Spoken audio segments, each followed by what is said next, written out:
NID card সংক্রান্ত নতুন একটা ভিডিও নিয়ে আবারও আমি আপনাদের সামনে এসেছি। এনআইডি কার্ডের সংশোধন সংক্রান্ত আগে আমি ভিডিও দিয়েছি। সেই এনআইডি কার্ডের আরেকটি ভিডিও নিয়ে আমি কথা বলতে এসেছি। যে সকল NID card temporary NID card ছিল, সে সকল এনআইডি কার্ডের মেয়াদ শেষ হয়ে গেছে অনেকের। তারা বলতে চাচ্ছেন যে এই এনআইডি কার্ডগুলো আসলে কোনো কাজে লাগবে কিনা, আমরা কোনো কাজ করতে পারবো কিনা, পাসপোর্ট কিংবা অন্যান্য কোনো কাজ, পাসপোর্ট, ভূমি অফিসে এসব কোনো কাজে লাগবে কিনা। আমি তাদের উদ্দেশ্যে বলতে চাই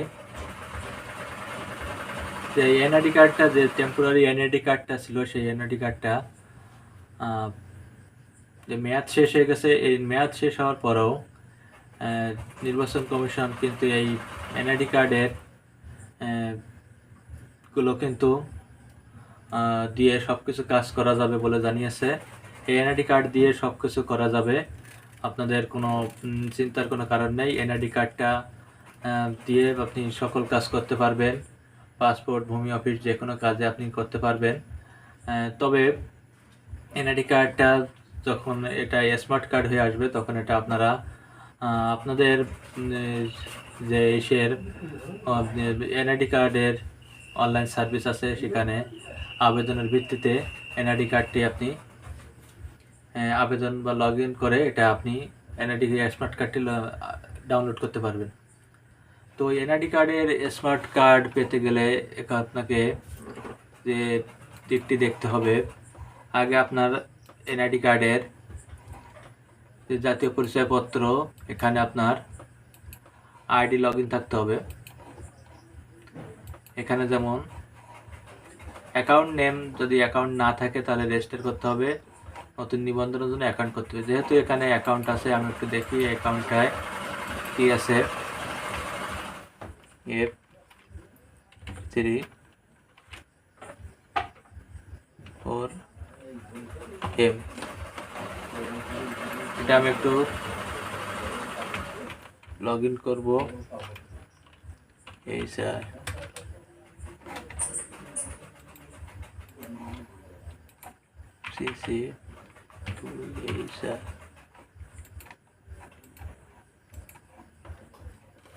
এই যে আইডি কার্ডটা এখানে লগ ইন করলাম। এটা আমি ডিটেলস, প্রোফাইল ডিটেলসে যাবো। এটা আইডি কার্ডটা কিন্তু আপনার জাতীয় পরিচয়পত্রটা বিতরণ করা হয়েছে, অর্থাৎ এই জাতীয় পরিচয়পত্রটা কিন্তু বিতরণ করা হয়ে গেছে।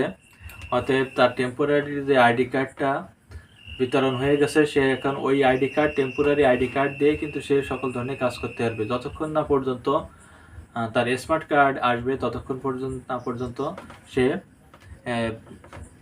ওই কার্ড দিয়ে কাজ করতে পারবে। এখন তার প্রোফাইলে যে দেখি, এখানে ডাউনলোড জাতীয় পরিচয়পত্র ডাউনলোড অপশন, এই ডাউনলোড অপশন থেকে সে তার জাতীয় পরিচয়পত্রটা ডাউনলোড হবে, যদি কিনা তার আইডি কার্ডটা, স্মার্ট আইডি কার্ডটা এসে থাকে। কিন্তু এখানে দেখা যাচ্ছে যে ডাউনলোড অপশনে এখানে নির্দেশনাবলী দিয়েছে, নতুন নিবন্ধিত ভোটার যাদের জাতীয় পরিচয়পত্র এখনও মুদ্রিত হয়নি, তারা বিনা ব্যয়ে জাতীয় পরিচয়পত্র অনুলিপি ডাউনলোড করতে পারবেন।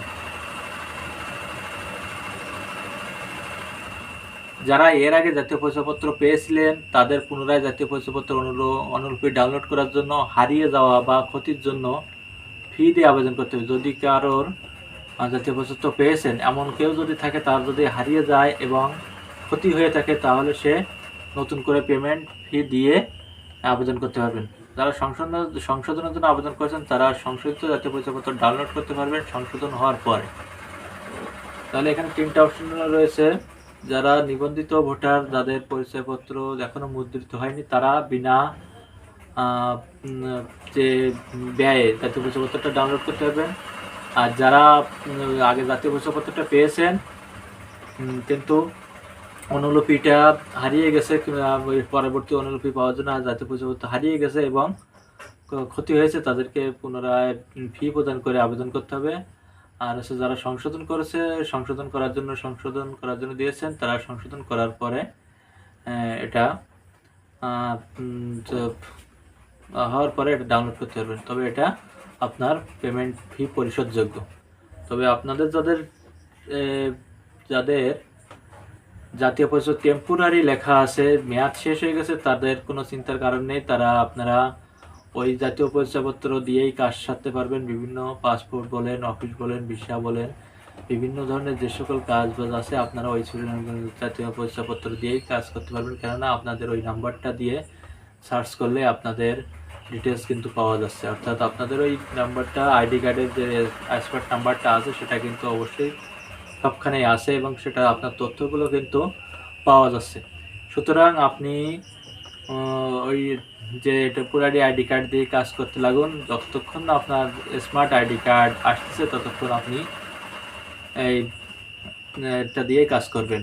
তো ভিডিওটা ভালো লাগলে আপনারা অবশ্যই শেয়ার করবেন, সাবস্ক্রাইব করবেন আমার চ্যানেলটিকে, পাশে থাকবেন সবসময়। ধন্যবাদ সকলকে।